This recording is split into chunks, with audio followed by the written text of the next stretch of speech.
ನನಗ ಭಯ ಆದಾಗ ಧೈರ್ಯ ಹೇಳು ಗುರು, ಒಂಟಿ ಅನಿಸಿದಾಗ ನಿನ್ನೊಂದಿಗೆ ನಾ ಇದ್ದೀನಿ ಅಂತ ಹೇಳುವ ಅತ್ತಿಗೆ, ಕಷ್ಟ ಅಂತ ಬಂದಾಗ ಪರಿಹಾರ ನೀಡುವ ಗುರು, ದುಃಖ ಆದಾಗ ಸಾಂತ್ವನ ಹೇಳುವ ಅತ್ತಿಗೆ, ಗೊಂದಲ ಆದಾಗ ಪರಿಹಾರ ನೀಡುವ ಗುರು, ನನ್ನೊಂದಿಗೆ ಯಾರೂ ಇಲ್ಲ ಅಂತ ಅನಿಸಿದಾಗ ಮೈದನ ಹೆದರ್ಬೇಡ, ಯಾವತ್ತೂ ನಿನ್ ಜೋಡಿ ಇರ್ತೀನಂತೆ ಬೆನ್ನು ತಟ್ಟಿ ಹೇಳುವಂತ ಅತ್ತಿಗೆ, ಇರುವರನ್ನು ಕಳೆದುಕೊಂಡಿರ್ತಕ್ಕಂಥ ನನ್ನ ಜೀವನ ನಶ್ವರ ಅನಿಸ್ತಾ ಇದೆ, ನನ್ನ ಜೀವನವೇ ನಶ್ವರ ಅಂತ ಅನಿಸ್ತಾ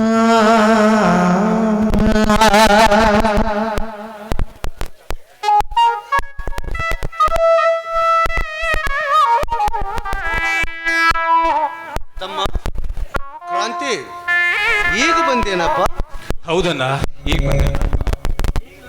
ನೇಗಿಲ ಹೊಡಿದು ಮುಗಿತಾ ಇನ್ನೂ ಇನ್ನೂ ಸ್ವಲ್ಪ ಐತಣ್ಣ. ಯಾಕಂದ್ರ ಕ್ರಾಂತಿ ನೋಡಲ್ಲಿ ಮಳೆರಾಯ ಈಗ ಆಗಂತಾನು ಈ ನಮ್ಮ ಕುಲದೇವತೆ ಹೊಲವನ್ನ ಉತ್ತಿ ಬಿತ್ತಿ ಆ ಮೇಘ ದೂತನ ಸ್ಥಳದಿಂದ ಭೂತಾಯಿ ಹಸಿರಾಗಿ ನಗುತ್ತಾಳ. ಅಣ್ಣ, ರೈತ ಹಗಲು ರಾತ್ರಿ ದುಡಿದ್ರೆ ಏನು ಪ್ರಯೋಜನ ಐತಣ್ಣ? ಏನು ಪ್ರಯೋಜನ ಐತಿ? ಪ್ರಯೋಜನ ಇದೆಯೋ ಅಣ್ಣ? ರೈತ ಉಪಯೋಗಿಸುವ ವಸ್ತುಗಳ ಬೆಲೆ ದಿನದಿಂದ ದಿನಕ್ಕೆ ಹೆಚ್ಚಾಗ್ತೈತಿ, ಆದ್ರ ಅವ ಬೆಳೆದ ಬೆಳೆಗಳ ಬೆಲೆ ಹಂಗ ಐತಿ. ಬೀಜ ಗೊಬ್ಬರಗಳ ಬೆಲೆ ದಿನದಿಂದ ದಿನಕ್ಕೆ ಗಗನಕ್ಕೇರಾಕತ್ತಾವ. ದುಬಾರಿ ಬೀಜ ಗೊಬ್ಬರ ಭೂಮಿ ಒಳಗ ಹಾಕಿ ಹಗಲು ರಾತ್ರಿ ದುಡಿದ ರೈತನ ಪರಿಶ್ರಮಕ್ಕ ಮಧ್ಯವರ್ತಿಗಳ ಬೆಲೆ ನಿಗದಿಪಡಿಸ್ತಾರಣ್ಣ. ಆ ಮಧ್ಯವರ್ತಿಗಳು ನಿಗದಿಪಡಿಸಿದ ಬೆಲೆಗೆ ಕೊಟ್ಟು ಬರ್ಬೇಕ, ಇಲ್ಲ ರಸ್ತ್ಯಾಗ ಚೆಲ್ಲಿ ಬರ್ಬೇಕ. ಹಿಂಗಾದ್ರ ರೈತ ಯಾವಾಗ ಉದ್ಧಾರ ಆಗ್ಬೇಕನ್ನ? ದೇಶ ಹೆಂಗ ಸಮೃದ್ಧಿ ಆಗ್ಬೇಕನ್ನ? ಹೌದಪ್ಪ, ಹೌದು ಕ್ರಾಂತಿ. ಬದುಕು ಅನ್ನುವ ಈ ಹೊಲದಲ್ಲಿ ಸಮಸ್ಯೆಗಳೆಂಬ ಕಳೆ ಹುಟ್ಟತಾನೇ ಇರ್ತಾವವು. ಹೌದಣ್ಣ. ಹಂಗಂತ ಹೇಳಿ ಹೊಲ ಬಿಟ್ಟು ಹೋಗಕ್ಕೇನೋ ನಮಗ? ಇಲ್ಲಣ್ಣ. ಹೆಂಗೋ ಕಳೆ ಕೀಳುವ ಕಲೆ ಕಲ್ತ್ಕೊಂಡು ಜಗದೊಳಗ ಗಟ್ಟಿಯಾಗಿ ಬದುಕಬೇಕು ನಾವು. ಅಣ್ಣ, ನೀ ಏನೇ ಹೇಳೋಣ, ದಲ್ಲಾಳಿಗಳು ದೂರ ಹಾಕಬೇಕು, ಸರ್ಕಾರ ತೋರಿಸುವ ಎಂಜಲು ಆಸೆ ಕಡಿಮೆ ಆಗಬೇಕು. ಅಣ್ಣ, ದುಬಾರಿ ಬೀಜ ಗೊಬ್ಬರಗಳ ಬೆಲೆ ಇಳಿಮುಖ ಆಗ್ಬೇಕು. ರೈತ ಅವನು ಬೆಳೆದ ಬೆಳೆಗಳಿಗೆ ಅವನ ಬೆಲೆ ನಿರ್ಧಾರ ಮಾಡಬೇಕು. ಅಂದಾಗ ರೈತನ ಕೈಗೆ ಬಲ ಬರ್ತೈತಿ, ದೇಶ ಉದ್ಧಾರ ಆಕೈತಣ್ಣ. ಅಣ್ಣ, ಅದು ಏನೇ ಇರ್ಲಣ್ಣ, ಇವತ್ತು ನಾ ಕೇಳೋ ಪ್ರಶ್ನೆ ನೀವು ಉತ್ತರ ಹೇಳಲೇಬೇಕು. ಅಣ್ಣ, ಇವತ್ತು ನನಗೆ ಸತ್ಯ ಗೊತ್ತಾಗಬೇಕು. ನನ್ನ ಗುರು ಹಾಗೂ ನನ್ನ ಅತ್ತಿಗೆಯನ್ನು ಹತ್ಯೆ ಮಾಡಿದ ಹಂತಕರು ಯಾರೆಂದು ನನಗೆ ಗೊತ್ತಾಗಲೇಬೇಕು. ನನಗೆ ಅವ್ರನ್ನ ಮರೆತು ಬಾಳೋ ಶಕ್ತಿ ಇಲ್ಲಣ್ಣ, ಅವ್ರನ್ನ ಮರೆತು ಬಾಳೋ ಶಕ್ತಿ ಇಲ್ಲ. ಅವರ ಹಂತಕ್ಕೆ ಕಾರಣದ ಹಂತಕರು ಯಾರೆಂದು ಗೊತ್ತಾದ್ರೆ ಅವರಿಗೆ ಒತ್ತು ಬುದ್ಧಿ ಕಲಿಸುವುದೇ ಈ ನಿನ್ನ ತಮ್ಮನ ಗುರಿಯನ್ನ. ಕ್ರಾಂತಿ, ಸಾವಿಲ್ಲದ ಮನೆಗಳಿಲ್ಲ, ನೋವು ಇಲ್ಲದ ಹೃದಯಗಳಿಲ್ವೋ, ಕಣ್ಣೀರಿಲ್ಲದ ಕಣ್ಣುಗಳಿಲ್ಲ ಅಂದಮೇಲೆ ಗತಿಸಿ ಹೋದ ವಿಷಯಗಳನ್ನ ನೆನೆದು ಹೊರಗೆ ಯಾಕೆ ಇದಾಕಿವೋ? ಕಿತ್ತಾಕೋ ನಿನ್ನ ಮನದ ಮೂಲೆಯಲ್ಲಿ ಮೂಡಿರುವ ಆ ಬೀಜಗಳನ್ನ. ಸಾಧ್ಯವಿಲ್ಲ, ಸಾಧ್ಯವಿಲ್ಲ. ಈ ಪೃಥ್ವಿಯೇ ಪ್ರಳಯವಾಗಲಿ, ಸೂರ್ಯ ಚಂದ್ರನೇ ಒಂದಾಗಲಿ, ಅಷ್ಟ ದಿಕ್ಕುಗಳೇ ಒಡೆದು ಹೋಳಾಗಲಿ, ಆದರೆ ನನ್ನ ಗುರು ಹಾಗೂ ಅತ್ತಿಗೆಯಾದ ಅನ್ಯಾಯಕ್ಕೆ ಪ್ರತಿಕಾರ ಸೇಡು ತೀರಿಸಿಕೊಳ್ಳದೆ ಹೋದರೆ ಪ್ರಗತಿಪರ ಬೆಟ್ಟಪ್ಪನ ತಮ್ಮ ಕ್ರಾಂತಿನೇ ಅಲ್ಲ, ನಾವು ಕ್ರಾಂತಿನೇ ಅಲ್ಲ. ಅಲ್ಲಿ ತನಕ ಈ ಮನೆ ಹೊಸ್ತಲ ತುಳಿದಿಲ್ಲ, ನಾನು ಹೊಸ್ತಲ ತುಳಿದಿಲ್ಲ. ಬರ್ತೀನ ನಾನು.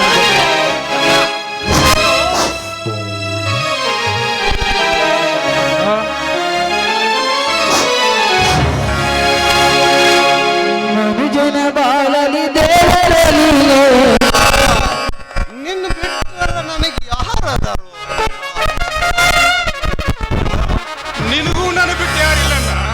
ಆದ್ರೆ ಅನ್ಯಾಯದ ಸೇಡು ನನ್ನ ಎದೆಯಾಗ ಕುದೇ ಕತ್ತೈತಿ. ಆ ಸೇಡು ತೀರಿಸಿಕೊಂಡಾಗ ನಾ ಈ ಮನೆ ಬರ್ತೀನಿ.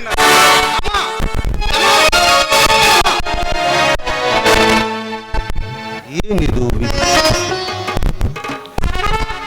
ಒಬ್ಬ ತಮ್ಮ ಚಿಕ್ಕಂದಿನಿಂದಲೂ ನಮ್ಮನ್ನ ಬಿಟ್ಟು ಇನ್ನೊಬ್ಬ ತಮ್ಮ ಕ್ರಾಂತಿ ಮನೆ ಬಿಟ್ಟು ಹೋಗೇ ಬಿಟ್ಟ. ಹಿಡಿದ ಹಠವನ್ನು ಇವನು ಬಿಡುವನು ಇಲ್ಲ. ತಮ್ಮ ಕ್ರಾಂತಿ, ನಿನಗೊಂದು ವಿಷಯ ಹೇಳಿ ನನ್ನ ಆತ್ಮ ಹೇಳಕತ್ತೈತಿ. ಆದ್ರ ಹೇಳಬೇಡ ಅಂತೇಳಿ ಆ ಭೀಮ್ರಾಯ ಗಟ್ಟಿಯಾಗಿ ಮಾತು ತೆಗೆದುಕೊಂಡು ಬಿಟ್ಟನು. ಓ ವಿಧಿಯೇ, ಯಾರಿಗೆ ಇಂತಹ ಸಂದರ್ಭಗಳು ಬರಬಾರದು. ಏನ್ ಮಾಡ್ಲಿ ದೈವ, ಏನ್ ಮಾಡ್ಲಿ? ನನ್ನದ ಇಂಥ ಒಂದು ಪರಿಸ್ಥಿತಿಗೆ ತಂದೊಂದು ಬಿಟ್ಟೆ. ಯಾಕೆ ದೇವ, ದೇವ ಯಾಕೆ?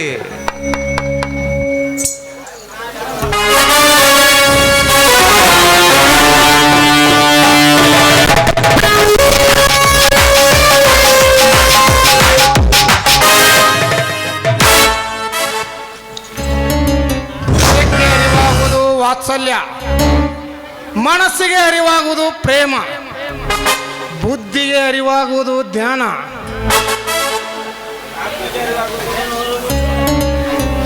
ನಿನಗೆ ಅರಿವಾಗುವುದು ಈ ಎಲ್ಲವನ್ನು ಕಳೆದುಕೊಂಡ ಮೇಲೆ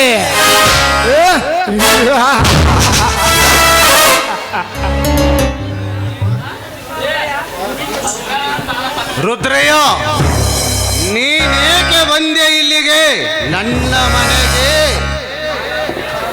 ಕಾಲಾಯ ತಸ್ಮೈ ನಮಃ.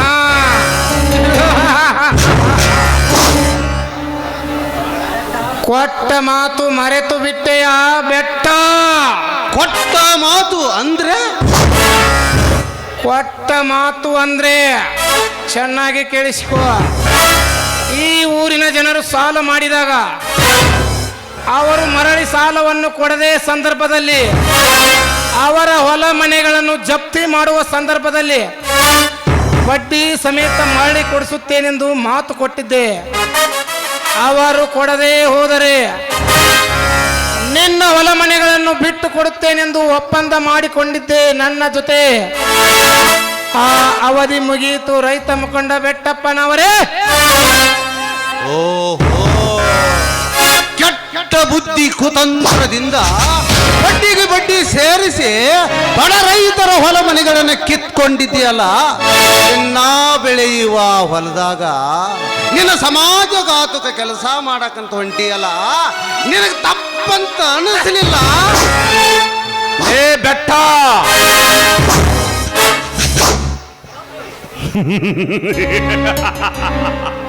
ತಪ್ಪು ಅನ್ನುವಂತ ಶಬ್ದದ ಅರ್ಥ ನಮ್ಮ ಲೈಫ್ ಎಂಬ ಡಿಕ್ಷನರಿಯಲ್ಲೇ ಇಲ್ಲ. ಅಂದು ನೀನು ಮಧ್ಯ ಬರದೆ ಹೋಗಿದ್ದರೆ ಆ ಹೊಲಸು ರೈತರ ಹೊಲದಲ್ಲಿ ನಮ್ಮ ಫ್ಯಾಕ್ಟರಿ ಓಪನಿಂಗ್ ಆಗಿ ನಮ್ಮ ಸ್ಮಗ್ಲಿಂಗ್ ಮಾಡಲು ಈಗಲಾದರೆ ಏನಾಗಿದೆ? ಅವರ ಹೊಲದ ಬದಲಾಗಿ ನಿನ್ನ ಹೊಲದಲ್ಲಿ ಫ್ಯಾಕ್ಟರಿ ಕಟ್ತೀವಿ. ಅವನ್ಯಾವ ಗಂಡಸು ಬಂದು ತಡೆಯುತ್ತಾನೋ ನೋಡೇ ಬಿಡ್ತೀವಿ. ಹರಿಯುವ ನದಿಗೆ ಅಡ್ಡಲಾಗಿ ಅಣೆಕಟ್ಟು ಕಟ್ತೀನಿ ಅಂತಂದ್ರ ನಿಂತ ಮೆಟ್ಟಿನ ಮೇಲೆ ಬಿಟ್ಟು ಕೊಡ್ತೀನಿ. ಆದರೆ ಆ ಅಣೆಕಟ್ಟು ಕಟ್ಟುವುದರಿಂದ ಕೆಳಗಿರ್ತಕ್ಕಂಥ ರೈತರಿಗೆ ನೀರಾವರಿ ಸೌಲಭ್ಯ ಸಿಗುತ್ತೆ. ಆದರೆ ನಿಮ್ಮಂತ ಇಂತಹ ಸಮಾಜಘಾತುಕ ಕೆಲಸ ಮಾಡ್ತೀನಿ ಅಂತಂದ್ರೆ ಬಿಟ್ಟು ಕೊಡೋದಿಲ್ರೋ, ಆಸ್ತಿಯನ್ನು ಬಿಟ್ಟು ಕೊಡೋದಿಲ್ಲ ನಾವು. ಬಿಟ್ಟು ಕೊಡುವುದಿಲ್ಲ. ಒಳ್ಳೆಯದೇ ಆಯಿತು. ಕೊಟ್ಟ ಮಾತಿನಂತೆ ನಡೆದುಕೊಳ್ಳಲಿಲ್ಲ ಬೆಟ್ಟಪ್ಪ ಎಂದು ಅಪಪ್ರಚಾರ ಮಾಡಿಸ್ತೀನಿ. ನಿನ್ನನ್ನೇ ನಂಬಿದ ರೈತರ ಮನಸ್ಸಿನಾಗ ದ್ವೇಷ ಹುಟ್ಟಿಸ್ತೀನಿ. ಆವಾಗ ನೀ ಇದ್ರು ಅಷ್ಟೇ, ಸತ್ರು ಅಷ್ಟೇ. ಇದ್ದು ಸತ್ತಂತೆ ಇಲ್ಲ, ಅದು ಎಂದಿಗೂ ಸಾಧ್ಯವಿಲ್ಲ. ನನ್ನನ್ನು ನಂಬಿದ ಈ ರೈತರ ಬದುಕು ಬೀದಿಗೆ ಬರ್ಲಕ್ಕ ಬಿಡೋದಿಲ್ಲ. ನನ್ನ ಹೊಲ ಮನಿ ಹೋದ್ರೂ ಸರಿ, ಕೊಟ್ಟ ಮಾತು ಇಟ್ಟ ಹೆಜ್ಜೆ ಯಾವತ್ತೂ ಈ ಬೆಟ್ಟಪ್ಪ ಹಿಂದಿಟ್ಟಿಲ್ಲ, ಮುಂದೇನೂ ಇರುವುದಿಲ್ಲ. ಇವ ಹಾ ಬೆಟ್ಟಪ್ಪ, ಇದಪ್ಪ ಗಂಡ ಮಾತಂದ್ರ ಮತ್ತ. ಬೆಟ್ಟಪ್ಪ, ಕೊಟ್ಟ ಮಾತಿನಂತೆ ನೀನು ಈ ಮನೆ ಬಿಟ್ಟು ಹೊರಟು ಹೋಗುವೆಯೋ ಇಲ್ಲ?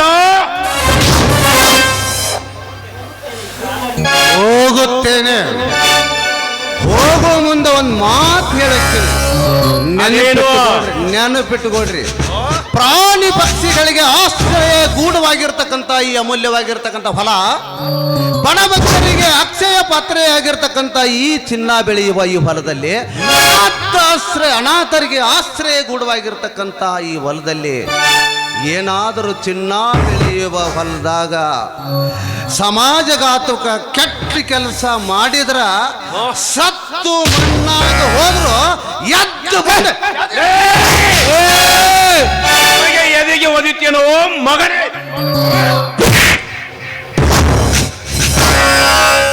ಸ್ವೀಕರಿಸು ಮಗನೇ ಈ ಯಮದೂತರು ಕೊಡುವ ಶಿಕ್ಷೆಯನ್ನು.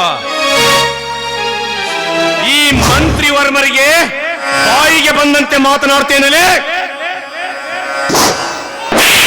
ಬಡ ಬಿಕಾರಿ ನನ್ನ ಮಗನೇ. Good, very good Garudaraj. ಆ ಕತ್ತೆಗೆ ಒಳ್ಳೆಯ ಶಿಕ್ಷಣೆ ಕೊಟ್ಟೆ. ಇನ್ನು ಈ ನಿನ್ನ ಕೊಟ್ಟ ಮಾತಿನಂತೆ ನಡೆದುಕೊಂಡರೆ ಸರಿ, ಇಲ್ಲ ಹೋದರೆ ನಿನ್ನ ಹೆಣ ಹೋಗುತ್ತೆ. ಹುಷಾರ್. ಲೇ ಪಾಪಿಗಳೇ, ಅನ್ನ ಹಾಕುವ ರೈತನ ಒದಿತೀರೋ, ನಿಮ್ಮ ಕಾಲಾಗ ಹುಳ ಬಿದ್ದು ಸಾಯ್ತಿರೋ ನೀವು. ನೀವು ಮಾಡಿರುವ ಈ ಅನ್ಯಾಯವನ್ನ ನನ್ನ ತಮ್ಮ ಕ್ರಾಂತಿಗೆ ಏನಾದರೂ ಗೊತ್ತಾದ್ರೆ ನಿಮ್ಮನ್ನ ತಕ್ಷಣ ನಿಮ್ಮನ್ನ ನಿನಗೆ ಹೇಳಲು ಬಾಯಿಲ್ಲ, ಅವನಿಗೂ ಕೇಳಲು ಕಿವಿನೇ ಇಲ್ಲ. ಒಂದು ವೇಳೆ ಈ ವಿಷಯ ನಿನ್ನ ತಮ್ಮನಿಗೆ ಗೊತ್ತಾದರೆ ಅವನನ್ನ ಮಣ್ಣಲ್ಲಿ ಹಾಕಿ ಮುಚ್ಚದಿದ್ದರೆ ನಾನು ಗರಿ ಬಿಚ್ಚಿದ ಗರುಡ ರಾಜನೇ ಅಲ್ಲ.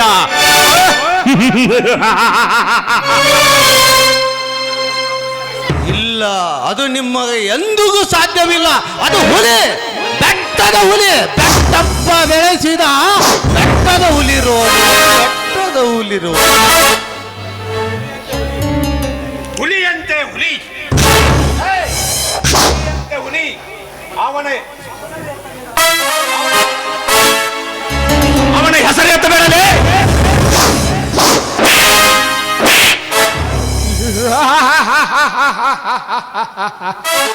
ಹೇಗಿದೆ ಮಗನ ಈ ರುದ್ರಯ್ಯನ ಕಾರಸ್ಥಾನ? ನಾ ಎನ್ನುವ ನರಮಾನವರ ನರ ಕತ್ತರಿಸುವ ನರಹಂತಕರು ನಾವು. ಈ ರುದ್ರಯ್ಯನ ಕಾರಸ್ಥಾನ ಹೇಗಿದೆ ಮಗನ? ಅನುಭವಿಸು ಮಗನೇ ನಮ್ಮ ಶಿಕ್ಷೆಯನ್ನು.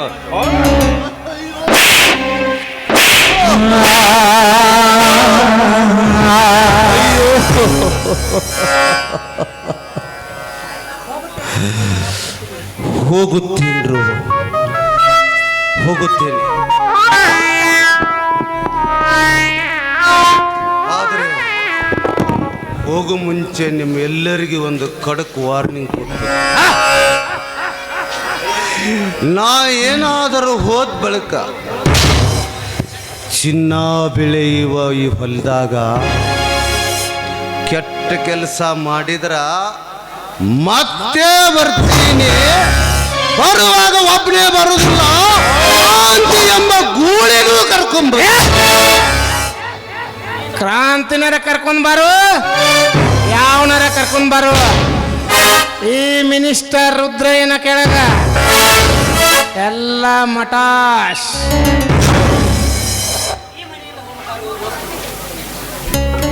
ಈ ಮನೆಯಿಂದ ಹೋಗಬೇಕಾದರೆ ಸುಮ್ಮನೆ ಹೋಗು. ಈ ಮನೆ ನಮಗೆ ಸೇರಿತು. ನೀ ತೊಟ್ಟ ಬಟ್ಟೆಯಲ್ಲೇ ಹೊರಡು ಹೋಗು. ನಾನು ಈ ಮನೆಯಿಂದ ಉಟ್ಟ ಬಟ್ಟೆಲೇ ಹೊರಗು. ಆದರೆ ಹೋಗುವಾಗ ಈ ಮನೆಯಾಗ ಒಂದು ವಸ್ತು ಐತ್ರೋ, ಆ ವಸ್ತು ನನಗೆ ಭಿಕ್ಷೆ ಎಂತಾದರೂ ನನಗೆ ಭಿಕ್ಷೆ ಅಂತ.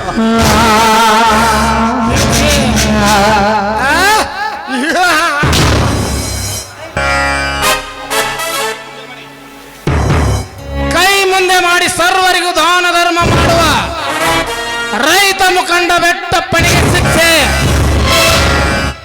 ಏನು ಬೇಕು ನಿನಗೆ ಭಿಕ್ಷೆ? ತೆಗೆದುಕೊಂಡು ಹೋಗು.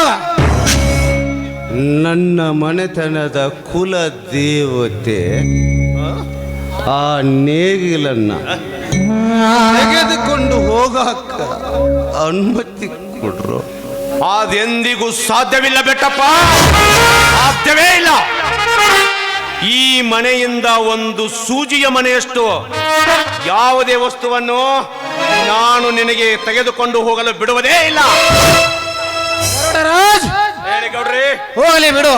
ಏನು ದೇಹಿ ಬಡ ವಿಕಾರಿ ಭಿಕ್ಷುಕ ಕೇಳುತ್ತಿದ್ದಾನೆ. ಗಲ್ಲಿಗೇರಿಸುವ ಮುನ್ನ ವ್ಯಕ್ತಿಗೂ ನಿನ್ನ ಕೊನೆಯ ಆಸೆ ಏನೆಂದು ಕೇಳುತ್ತಾರೆ. ನಮಗೆ ಯಾವುದಕ್ಕೂ ಪ್ರಯೋಜನವಿಲ್ಲದ ಗೊರಲಿ ಹತ್ತಿ ಹೋಗುವ ಕಟ್ಟಿಗೆ ಕೊಟ್ಟು ಬಿಡು. ತೆಗೆದುಕೊಂಡು ಹೋಗು. ನನಗೆ ಬೇಕಾದರೂ ಹೊಡಿ, ಬಡಿ, ಕಡಿ. ಆದರೆ ನಾ ನಂಬಿದ ನನ್ನ ಆರಾಧ್ಯ ದೈವ ಕುಲದೇವತೆ ಈ ನೇಗಿಲಿಗೆ ಹೀಯಾಳ್ಸಿ ಮಾತಾಡ್ತೀಯೇನೋ. ನೀನು ಸುಟ್ಟು ಬೂದಿ ಹಾಕಿರೋ, ನೀವು ಸುಟ್ಟು ಬೂದಿ ಹಾಕಿ. ಏಯ್ ಕಮಂಗಿಗಳ, ನಿಮಗೆ ಏನ್ ಗೊತ್ತೈತ್ರೋ ಈ ನೇಗಿಲದ ಬೆಲೆ, ಈ ನೇಗಿಲದ ಕಿಮ್ಮತ್ತು? ನೇಗಿಲಿಗೆ ಸಿಂಗಾರ, ರೈತನಿಗೆ ಬಂಗಾರ. ಈ ಜಗತ್ತಾರವಾಗಿದ್ದೇ ಆ ರೈತನು ನಂಬಿದ ನೇಗಿಲಿಯ. ನೀನು ಈ ನೇಗಿಲದ ಅರ್ಥ ತಿಳಿದುಕೊಂಡ್ರೆ ನೀವು ಇನ್ನಾದರೂ ಸ್ವಲ್ಪ ಸುಧಾರಣೆ ಆಗರು.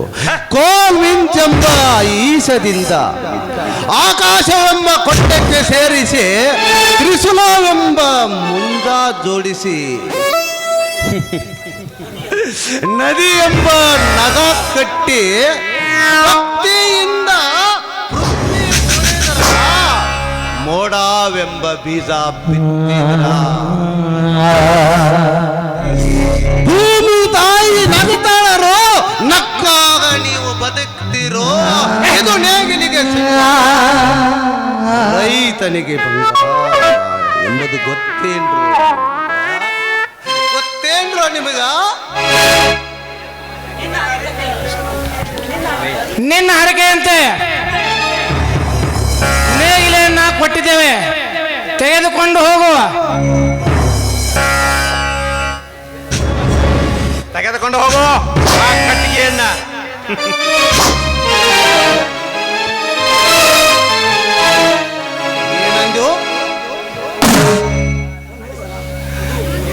ಏನಂದೆ? ಹೋಗುವತ್ನ್ಯಾಗ ಒಂದು ಮಾತು ಹೇಳಕ್ಕೆ. ಹೇಳು. ಈ ನನ್ನ ನೇಗಿಲಿಗೆ ಬಾತಿಗೆ ಬಾರದ ವಸ್ತು ಯಸ್ ಇದು ಹುಳ ಹತ್ತಿದ ಬಾತಿಗೆ ಬಾರದ ಕಟ್ಟಿಗೆ ಅಂತ. ಹೌದು. ಇದೇ ನೇಗಿಲದಿಂದ ಇವತ್ತು ರೈತ ಇಡೀ ದೇಶಕ್ಕೆ ಅನ್ನ ಹಾಕುವುದನ್ನೋದನ್ನು ಮರಿಬೇಡ. ಹಾ ಗೊತ್ತಿದೆ. ಈಗ ನಾನು ಕೂಡ ಇದೇ ನಂಬ್ತೀನಿ. ಇದರಿಂದ 10 ಪಟ್ಟು ಆಸ್ತಿ ಗಳಿಸ್ತೀನಿ. ಗಳಿಸಿ ಒಂದ್ ದಿವಸ ನಿನ್ನ ಮುಂದೆ ತೋರಿಸ್ತೀನಿ. ಇದು ಬೆಟ್ಟಪ್ಪ ಮಾಡುವ ಶಪಥ, ಬೆಟ್ಟಪ್ಪ ಮಾಡುವ ಶಪಥ.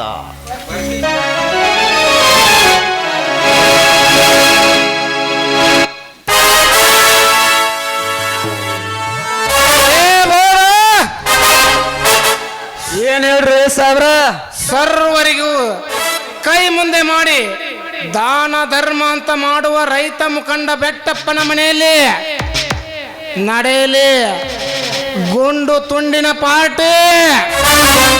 ನೀವ್ ಇಷ್ಟ ಹೇಳಿದ ಮ್ಯಾಲ ಬರೇ ಸಾಬ್ರ ಸಾಬ್ರ ಹಾ. ಒಂದ್ ಕ್ಷಣದಾಗ ಏರ್ಪಾಡು ಮಾಡ್ತೇನ್ರಿ. ಹಾ ಈಗ ನಡ್ರಿ ಒಳಗ ಹಾ. ನಾ ಏರ್ಪಾಡು ಮಾಡ್ತೇನೆ. ಅವಾಗ ಒದರ್ತ ನೀವ್ ಬರತ್ರಿ. ಓಕೆ. ಓಕೆ ಈಗ ನಡ್ರಿ ಹಂಗ ಮುಂದ.